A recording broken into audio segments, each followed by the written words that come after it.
Good day, YouTube. My name is Dan, and welcome to another episode of Cryptolite.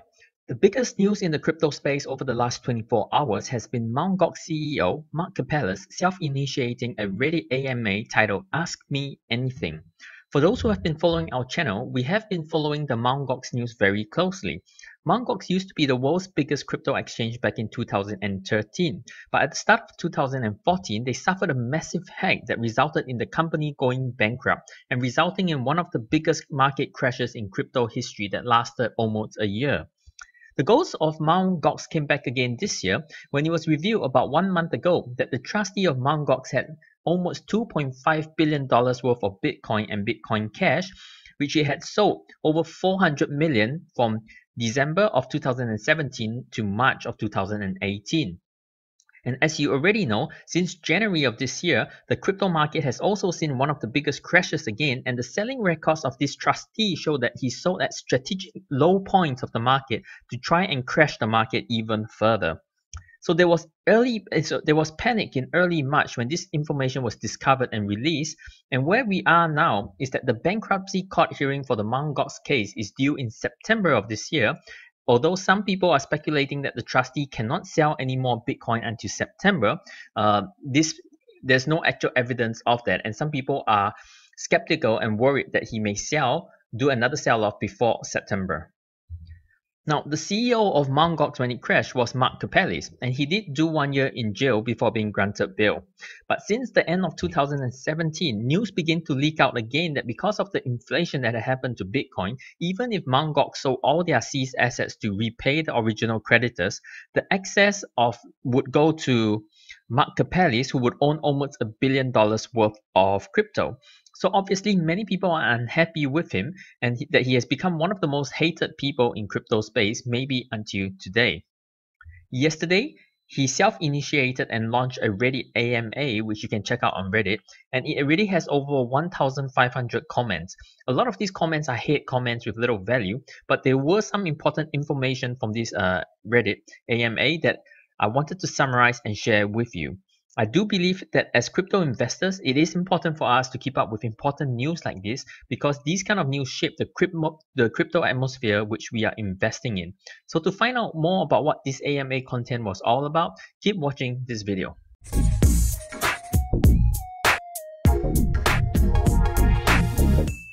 The first issue that was brought up was about the bankruptcy law, and here Mark Karpeles wrote the following. Japanese bankruptcy law has a particular nasty outcome here, and I want to address this up front. As creditors' claims were registered, these claims were registered in the valuation of Japanese yen on the bankruptcy date. That's the only way Japanese bankruptcy law can work. This means that the claims can be paid back in full, and there will still be over 160,000 Bitcoin and Bitcoin Cash in assets in the Gox estate. The way bankruptcy laws work is that if there are any assets remaining after the creditors have been paid in full, then those assets are distributed to shareholders as part of the liquidation. So basically, according to the Japanese bankruptcy law, the only original victims will only be paid back their initial investment money in Japanese yen equivalent, not in Bitcoin, which has since inflated over 100,000%. The leftover money, which is worth over 160 Bitcoin today, which is over $1 billion worth, will be distributed amongst the company shareholders. Sounds unfair? Well, Mark Karpeles seems to think so as well. He went on to write this. I don't want this. I don't want this $1 billion. From day one, I never expected to receive anything from this bankruptcy. The fact that today this is a possibility is an aberration, and I believe it is my responsibility to make sure it doesn't happen. And he went on as well to comment much later down that in the event that he was to receive that $1 billion, ideally I would like to redistribute the Bitcoin Cash to creditors if it ever happens to be given to me, but hopefully things won't get that far as a very large chunk will end up being lost to taxes. That's why civil rehabilitation is so important. So he's trying to give the people back the credits in Bitcoin rather than Japanese yen, but to do this he has to process the whole Mt. Gox case under civil rehab law rather than bankruptcy law, because civil rehab law will allow him to return it in Bitcoin. And actually, shortly after they went bankrupt in April of 2014, Mt. Gox did apply to proceed as a civil rehab case. However, the Japanese government intervened and decided that because of the magnitude of the case, they had to be filed under bankruptcy law. The other important thing about civil rehab is that if it does happen, a new filing window will likely be opened, meaning that people who originally missed the original deadline to be a claim creditor will have another chance to lodge the claim. And this is huge because actually many people who lost money from Mt. Gox in those days were less educated about these matters and didn't know that they could apply to be creditors, and so they missed the claim deadline. Now, when we say that there's leftover money, over $1 billion that will get distributed among the shareholders, who exactly are the shareholders who will benefit from the bankruptcy law? There are really only two shareholders. One is Mark himself, and the second is Jack McKillop, who owns 12% of the company. For those of you who don't know who is Jack McKillop, he was the original founder of Mt. Gox, and he's also the co-founder of Ripple and the current founder/CEO of Stellar. So he's a very, very influential figure in the crypto world. He sold Mt. Gox to Mark Karpeles in 2011, 3 years before the actual saga. So largely he has been left out of the drama. But actually what most people don't know is that the main account of Mt. Gox that got hacked was apparently Jack McKillop's account. But since Mark was the head figure at that time, it was Mark who took the fall. Now, the big question on everyone's mind is there going to be another sell-off that will hurt the market? Unfortunately, there wasn't a clear answer from this AMA. Mark Karpeles' answer was the trustee, so this is the trustee who has been doing the 400 million sell-off, the trustee was appointed by the bankruptcy court, and I have no control over this process at this point. I only wish to see Bitcoin return to all Mt. Gox creditors as soon as possible. I don't have control over the Bitcoins in the Mt. Gox estate. However, myself as well as many creditors are pushing for the trustee not to sell until a decision is reached for civil rehabilitation. So that's the intention of Mark Karpeles. At least we know it's a good intention. But at the moment, the power is not in his hands but still in the hands of the trustee. But at least we now know that the trustee doesn't have any incentive to sell more unless he is trying to crash the market, as many people speculate he is. Another question that arose in the AMA was about the Willy Bot. Okay, someone wrote, who managed or wrote the Willy Bot and what was its intended purpose? And Mark Karpeles' reply was, I'm sorry I cannot respond to this at this point due to ongoing legal proceedings. For those who don't know what was the Willy Bot, it was discovered about 2 months before the actual crash, so sometime in November, December of 2013, that Mt. Gox had a bot that was buying up large amounts of Bitcoin. So no one knows why they created this bot or what its purpose was for. A lot of people speculate that it was because they had already discovered the hacking and were trying desperately to replace the Bitcoin loss. However, this whole process was badly executed and resulted in several withdrawal delays, and it actually ultimately sped up the bankruptcy process. Other people speculate that maybe they were expecting to go bankrupt already and wanted to convert all their assets into Bitcoin. The truth is no one really knows. So hopefully one day we'll find out the truth about the Willy Bot, but for now, today is not that day. The next question is, will they find the culprits of the Mt. Gox hacks? Mark's reply was this: thanks to blockchain forensics, one person has been arrested last year in connection with the theft of Bitcoins on Mt. Gox in Greece, Alexander Vinnik, a Russian national. At this point, however, not many details have emerged and likely won't until he faces trial in the US. He's currently pending extradition to both the US and Russia and filed for refugee status, which I understand means that he is still going to be in Greece for a while. So I didn't actually know that they found someone, one of the culprits, and that's great news, and hopefully they will find the rest of the culprits soon. The next question was about the Coinlabs case. Now, the owner of Mt. Gox was Mark Karpeles and the owner of Coinlabs was Peter Verzenis. Both of them were Bitcoin Foundation founding members, but both of them didn't get along. Coinlabs, which was a Bitcoin startup incubator, actually went bankrupt shortly after it launched in November of 2013. But back in June of 2013, Coinlabs had filed a suit against Mt. Gox. Okay, this is 8 months before the actual bankruptcy. The suit was that it stated it had a contract which gave it official Gox partner status in the US, and Gox had breached the contract by not revealing adequate data on existing clients. Mt. Gox had retorted, stating that Coinlabs needed to fulfill US licensing and regulatory requirements before it could act as a Mt. Gox US agent, which it never did. But due to this ongoing lawsuit, Mt. Gox victims were unable to receive a payout because this case needed to be resolved first because it was launched 8 months before the Mt. Gox bankruptcy. So actually, there was a possibility that the victims could have received a payout back in 2014. Multiple people who have looked into this matter, including professionals, have expressed similar notions that the Coinlabs suit delay is obviously not in creditors' best interest, but nonetheless, Coinlabs refused to drop suit and is still a deterrent factor for Mt. Gox victims to receive payout. Mark Karpeles' view on it is, what can you say about the Coinlab Peter Vercenis case so far? It is a baseless claim made by Coinlab, which is asking for 75 million USD from Mt. Gox for having provided no sort of work, instead undermining Mt. Gox compliance with US laws by falsely representing they were fully compliant. Oh, and it's also preventing this whole bankruptcy from moving forward. So $75 million is a lot of money. I don't know how this is going to be resolved, but hopefully over the next few months, as people look into the Mt. Gox case again, that some sort of resolution will happen to the Coinlab case so that the victims of the Mt. Gox hack can receive their payout. The next question that Mark Karpeles received was about Roger Ver.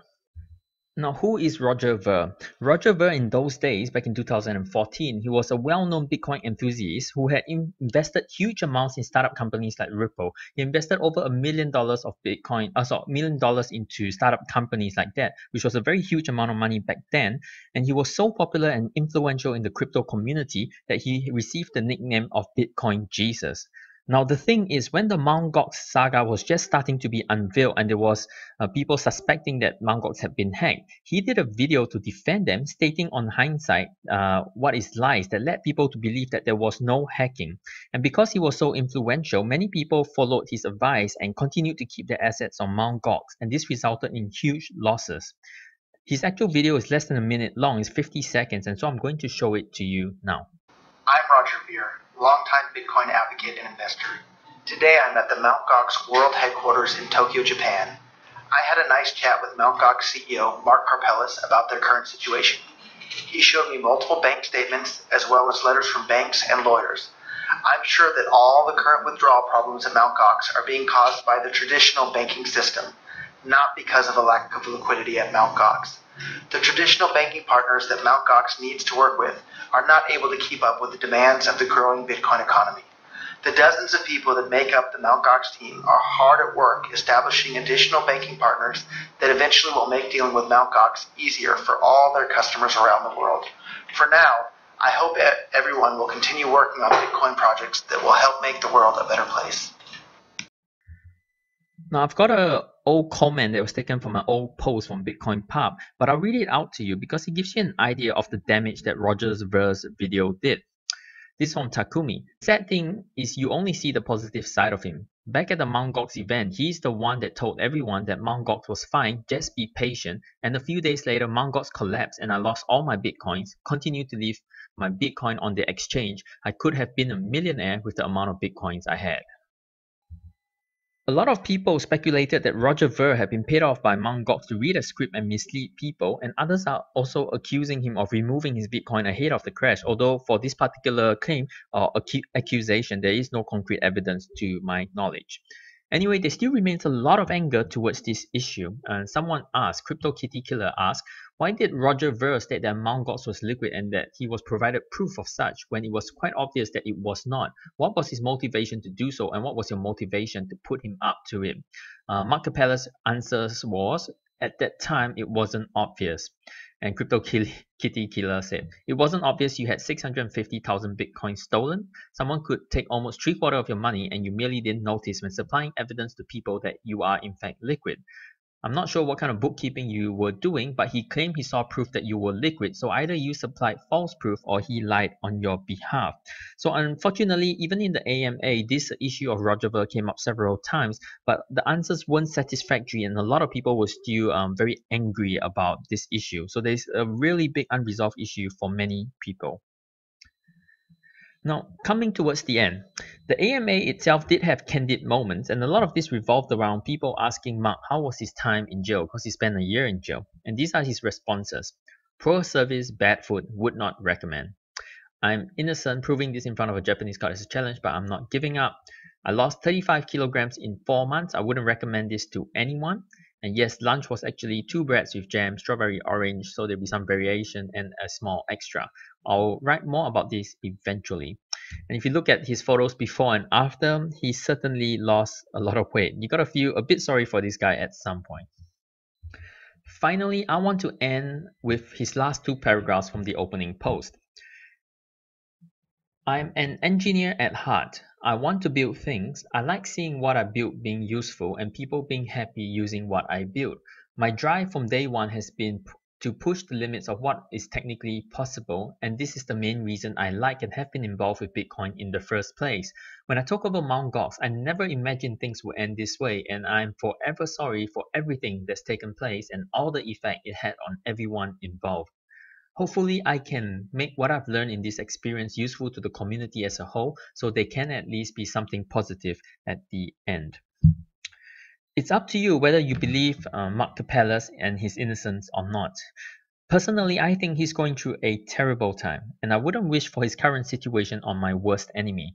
Besides the upcoming court case and possible imprisonment still again in future, there are thousands of people who hate him.